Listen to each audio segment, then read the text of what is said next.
नमस्कार श्रोते हो, रेडिओ जयंतच्या आनंदी कट्ट्यावर मी अनुराधा आपण सर्वांचं मनपूर्वक स्वागत करते.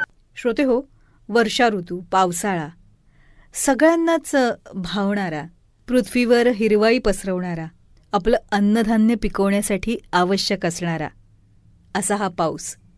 श्रोते हो, पावसाळ्यात वृक्षारोपण करण्यासारखं दुसरं पुण्यकर्म नाही. कारण झाडं पर्यावरण रक्षण करतात, पर्यावरणाचा समतोल राखतात. म्हणून तुकोबाराई म्हणतात ना, वृक्षवल्ली आम्हा सोयरी. खरंच मानव जातीसाठी पृथ्वीवर झाडांचं असणं अत्यंत आवश्यक आहे. हल्ली सिमेंटच्या जंगलांमुळे हे महत्त्व कमी होतं आहे, पण ग्लोबल वॉर्मिंगच्या रूपामध्ये त्याची झळही संपूर्ण जगाला बसतीये, याकडेही आपण दुर्लक्ष करता कामा नये. त्यामुळं झाडं लावणं हे अत्यंत गरजेचं आहे. सालुमर्दा थिमक्का या कर्नाटक राज्यातल्या 105 वर्षाच्या पर्यावरण रक्षणासाठी कार्य करणाऱ्या 2019 साली भारत सरकारनं त्यांना पद्मश्री पुरस्कारसुद्धा दिला.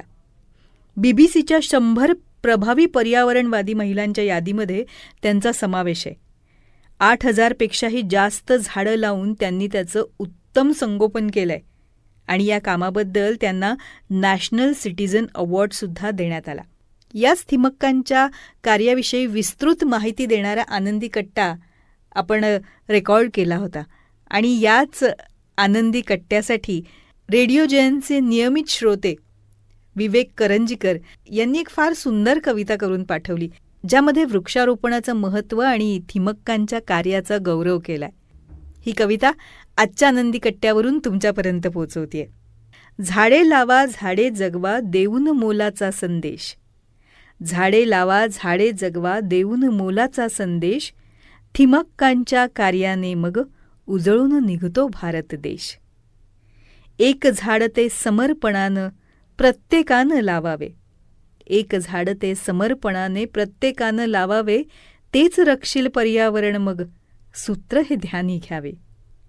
अमेरिकाही दखल घेत असे, अमेरिकाही दखल घेत असे त्यांच्या महान कार्याची. कार्य नव्हे तर झेप उंचही थिमक्कांच्या कर्तृत्वाची. झाड एक लावणे जरी हे कार्य असे अगदी छोटे. झाड एक लावणे जरी हे कार्य असे अगदी छोटे. परितयातून रक्षण घडते पर्यावरणाचे ते मोठे. परितयातून रक्षण घडते पर्यावरणाचे ते मोठे. तेव्हा श्रोते हो, पावसाळा सुरू आहे, त्यामुळं झाडं लावूया आणि नुसतं लावून आपण थांबायला नकोय, तर ती जगवूया आणि पर्यावरण वाचवूया, त्याचं संरक्षण करूया. तेव्हा श्रोते हो, हा होता आनंदी कट्ट्यावरचा आजचा सुंदर विचार. तुम्हाला तो कसा वाटला याविषयीची तुमची कमेंट बॉक्समध्ये नक्की लिहा. आणि त्याचबरोबर रेडिओ जयंतचे दर्जेदार कार्यक्रम ऐकण्यासाठी रेडिओ जयंत लाईक करा, शेअर करा आणि सबस्क्राईब करा. रेडिओ जयंतचं सबस्क्रिप्शन फ्री आहे आणि त्याचबरोबर नोटिफिकेशनसाठी बेल आयकॉनवर क्लिक करायला सुद्धा विसरू नका.